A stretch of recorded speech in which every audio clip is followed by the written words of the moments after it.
కానీ కమా స్టార్టా ఓకే కానీ క్వశ్చన్ అడుగు. నెక్స్ట్ ఏపీలో ఎవరు వస్తారన్న? ఏ పార్టీ వస్తారు నెక్స్ట్? ఏపీలో రాబోయేది యుద్ధం, అదొక కురుక్షేత్ర యుద్ధం, క్లాష్ వార్. ఇదొక క్లాష్ వార్.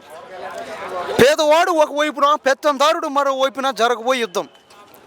ఈ యుద్ధంలో మీరు తెలుసుకోవాల్సిందల్లా ఒక్కటే చూడండి. మీ కుటుంబంలో మంచి జరిగితేనే ఓటేయండి, లేకపోతే మీకెవరు మంచి చేశారో వాళ్ళకే ఓటేయండి. మన అక్క చెల్లెమ్మల పరిస్థితి చూడండి, మన చదువుకునే విద్యార్థుల పరిస్థితి చూడండి. ఇక్కడి నుంచే మనం చేయబోతున్నాం. ప్రతి విద్యార్థికి సంవత్సరం తరపున 200 కోట్లు శాంక్షన్ చేస్తూ ఉన్నాం ఇక్కడి నుంచే. కాబట్టి మీరంతా చూస్తూ ఉండండి. ఆ మనిషి మాట్లాడతాడు గాలి మాటలు, ఆ మనిషికి తెలిసినల్లా ఒకటే, పొత్తులు, ఎత్తులు, చిత్తులు, నక్క జిత్తులు.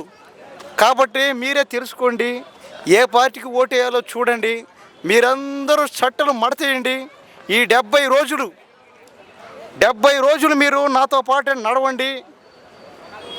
మీ పార్టీని మీరు గెలిపించుకోండి. మీ బిడ్డ మీద రాళ్ళు పడుతూ ఉన్నాయి. ఒక పక్క ఇక్కడ మాట్లాడుతూ ఉంటే అటు పక్క నుంచి ఆ మనిషి చూస్తూ ఉన్నాడు, మీ బిడ్డ మీద రాళ్ళు వేస్తూ ఉన్నారు.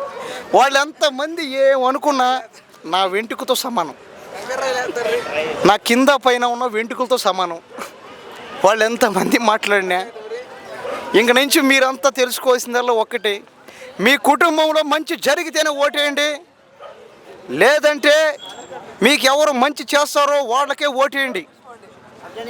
అందరికీ, ప్రతి అక్కమ్మకి, ప్రతి చెల్లెమ్మకి, ప్రతి అమ్మకు, ప్రతి అవ్వకి, ప్రతి నా బామర్దికి చెప్తా ఉండే, ఆడు మాత్రం పిల్లనివ్వడు.